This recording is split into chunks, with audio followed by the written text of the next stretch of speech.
Hi everybody, मेरा नाम शशांक कासलीवाल है और एसेंस ऑफ गीता के दूसरे अध्याय पे आज से हम अपनी चर्चा शुरू करेंगे। पहले अध्याय में हमने देखा कि किस तरीके से अर्जुन व्याकुल होकर अपने ही रिश्तेदारों को जब सामने देखता है तो उसके हाथों से उसका गांडीव छूट जाता है और उसका मन पूरी तरीके से टूट जाता है। दुनिया का सबसे शक्तिशाली आदमी एक सेकंड के अंदर जैसे ही उसका मन अटैच होता है अपने विचारों से कि ये तो मेरे ही लोग हैं, वो टूट जाता है। यहां से हम आगे बढ़ेंगे जहां हम श्री कृष्ण की वाणी सुनेंगे और वो किस तरीके से अर्जुन को काउंसिल करते हैं, किस तरीके से अर्जुन को समझाते हैं, क्योंकि सारा खेल इस जीवन में समझ का है। आप जैसे खुद को समझाते हैं, जैसे आप खुद को समझते हैं, जैसे आप दुनिया को समझते हैं, आपका व्यवहार, आपका कर्म उसी तरीके से निकलता है। तो आए देखें अब आगे संजय क्या कहते हैं। तो संजय ने कहा, इस प्रकार दया और विषाद से अभिभूत आंसुओं से पूर्ण अर्जुन से मधुसूदन ने यह कहा। गौर करें, यहां संजय ने जो शब्द का इस्तेमाल किया है अर्जुन के लिए वो है दया। उसने करुणा का शब्द का इस्तेमाल नहीं किया और दया को समझना बहुत जरूरी है, क्योंकि दया परिस्थिति से उत्पन्न होती है, करुणा हृदय से उत्पन्न होती है। करुणा के लिए कोई कारण की जरूरत नहीं पड़ती। अगर व्यक्ति अकेला भी बैठा है तब भी उसके मन में करुणा बह सकती है। करुणा एक फूल की खुशबू की तरह है, जो किसी को देखकर अपनी खुशबू नहीं देते, उनकी खुशबू तो परस्पर बहती रहती है। तो यहां यह समझना जरूरी है कि दया अहंकार से उत्पन्न होती है और इसीलिए समाज में इतने सारी भिखारी हैं। हम भिखारियों को देखकर जो हमारे मन में दया उत्पन्न होती है वो दया नहीं, वो करुणा नहीं, वो अहंकार है, वो दया है।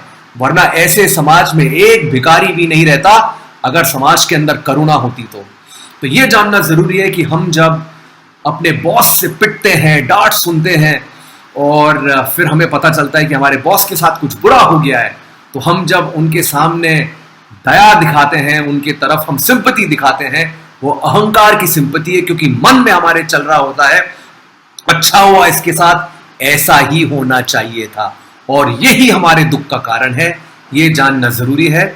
जो हम दया रख रहे हैं दूसरों के लिए, ये एक बहुत बड़ा सिग्नल है कि हम अहंकार से अपने आप को संचालित कर रहे हैं। करुणा जब बहती है जब हृदय का विकास होता है। करुणा में आप लोगों का व्यवहार, उन्होंने आपके साथ क्या किया, उन्होंने आपके साथ क्या नहीं किया, चाहे वो आपके माँ बाप हो, चाहे आपके भाई बहन हो, चाहे आपके दोस्त हो, करुणा से अहंकार पिघलता है। करुणा से मैं भाव होता ही नहीं है। जब दया होती है वो मैं भाव से उत्पन्न होती है। करुणा का मजा यह है कि जब अहंकार नहीं होता तो ही करुणा उत्पन्न होती है, और करुणा में आपका हृदय हमेशा शीतल रहता है। आप हमेशा पावरफुल महसूस करते हैं।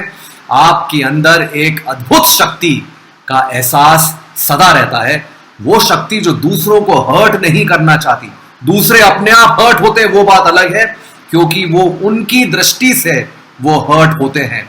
तो ये जानना जरूरी है, जब आपके मन में करुणा जन्म लेती है, आपके अंदर एक मधुरता, आपके अंदर एक शालीनता, आपके अंदर एक विनम्रता उत्पन्न होने लगती है। The essence of the Gita जो किताब अभी रिलीज होने वाली है, उसका ये जो पहला श्लोक है, जो कि संजय धृतराष्ट्र को बता रहे हैं कि अर्जुन की क्या स्थिति है और इसके आगे कृष्ण क्या कहने वाले हैं, ये वो वाला श्लोक है। आज आपके लिए जो असाइनमेंट है, आपको देखना है कि आप दया कर रहे हैं या करुणा कर रहे हैं। अपने वो भाई को देखिए जिसने आपके साथ गलत किया है, अपने उस दोस्त को देखिए जिसने आपके साथ गलत किया है, और जब वो तकलीफ में होते हैं, अपने माँ बाप को देखिए जिन्होंने आपको कुछ ऐसा कह दिया जो कि नहीं कहना चाहिए था, या उन्होंने आपकी परवरिश में कमी छोड़ दी होगी, क्योंकि वो भी इंसान है। तो जब उनको आपकी जरूरत पड़ती है, आप दया के वश उनकी मदद कर रहे हैं, या आपके अंदर इतनी करुणा है कि आप उनको तकलीफ आने ही नहीं देते। Thank you very much. Till we go to the next sutra, have an excellent day ahead. Bye-bye.